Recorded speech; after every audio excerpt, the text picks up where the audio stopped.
Vous en êtes vraiment très bien sortis. Quand je vous avais vu en décembre, vous aviez tous un peu peur de la manière de laquelle ça allait se passer.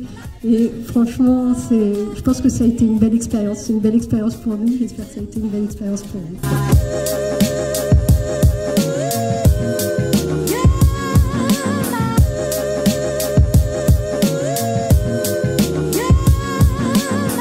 Quel est le site archéologique qui vous a le plus marqué? Des sites irakiens, c'est difficile à dire.